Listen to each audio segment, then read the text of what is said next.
How to bend reality by doing nothing outside. You think reality is happening to you, you think you're just living your life, responding, reacting, surviving.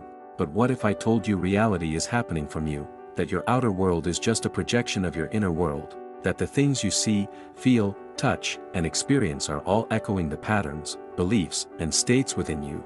This isn't a metaphor. This isn't positive thinking, this is how reality actually works. It's inside.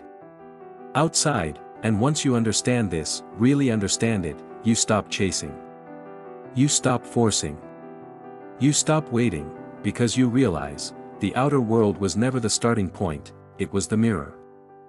You can't change the reflection in the mirror by smudging the glass, you have to change the one standing in front of it. This is the foundation of manifestation. The forgotten truth: your outer world is responding to your inner world. Not sometimes. Not occasionally. But always. What you hold within, your dominant assumptions, your beliefs, your identity, is being echoed back to you as people, events, opportunities, and even obstacles. You want more money? Stop chasing money. Start becoming the version of you who already has it. Feel it. Live from it. Assume it, because when you become it inside, it must show up outside. You want love? Don't beg for it in someone else's eyes. Don't chase it in silence. Don't suffer in the lack of it.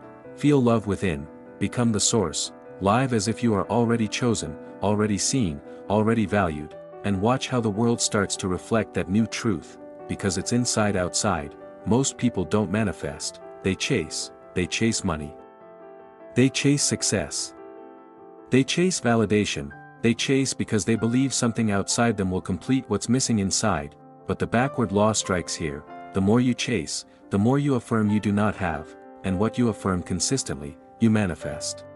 So the one who chases is always left behind, because chasing is rooted in lack, manifestation is rooted in identity. Your identity is the signal.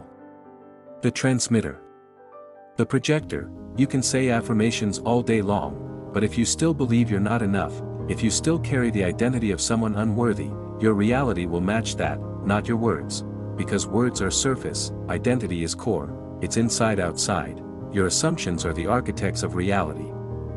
What you assume to be true, what you expect as inevitable, what you believe deep down, it becomes form. Neville Goddard said, "Assume the feeling of the wish fulfilled." He didn't say wait for proof. He didn't say hope. He said assume, because when you assume it, you accept it. When you accept it, you live from it. And when you live from it, reality has no choice but to reflect it. This is not magic. It's alignment, it's resonance. Your inner state resonates into form. If you constantly feel like the world is against you, that people don't respect you, that you always fall short, you are not observing truth, you are manifesting it. And the moment you shift internally, the mirror shifts too. This is why some people seem to attract success without effort. It's not luck. It's not chance, it's that their inner world has aligned with success, they've embodied it, and life, without fail, reflects what you embody. So how do you do this? How do you flip the mirror? You start where it all begins, inside. You become aware of the identity you're living from. Ask yourself, what do I assume about myself every day? What do I believe I deserve? What kind of life do I truly expect? Your answers are not just thoughts. They're blueprints, and those blueprints are building the walls of your current reality.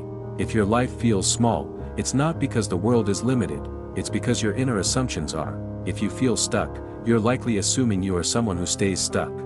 But the moment you shift the identity, even slightly, the outer begins to shift too. You may not notice it instantly, but the mirror is moving. Reality bends to internal truth, it must. So when you say, why isn't it happening yet? That question reveals everything. Because in that moment, you're admitting you don't believe it's already done, you're still waiting for the outer world to validate the inner change. But it never works that way. The outside cannot lead, only follow. So instead of asking when it will happen, ask, who am I being right now? Because your state of being is the cause.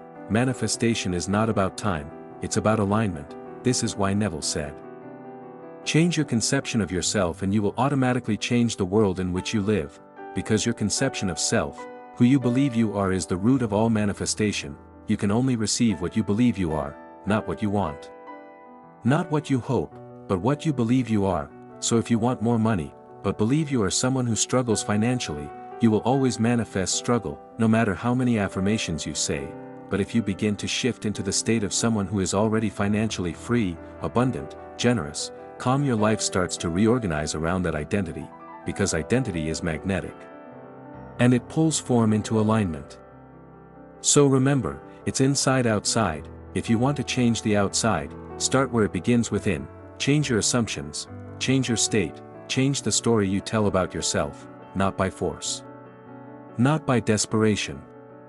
But by becoming. You become the version of you who already has it, you assume it, you walk in it, you feel it, you live from it, and reality, like a mirror, bends to reflect the one thing it always follows, your inner world. So stop chasing, start embodying, stop waiting, start assuming, stop begging reality to change, and realize, it already is. Because the moment you change internally, the entire universe begins to shift its course, to bring you the outer that matches the inner. This is the truth behind every real manifestation, not control, not force, but resonance, alignment, identity, and the law.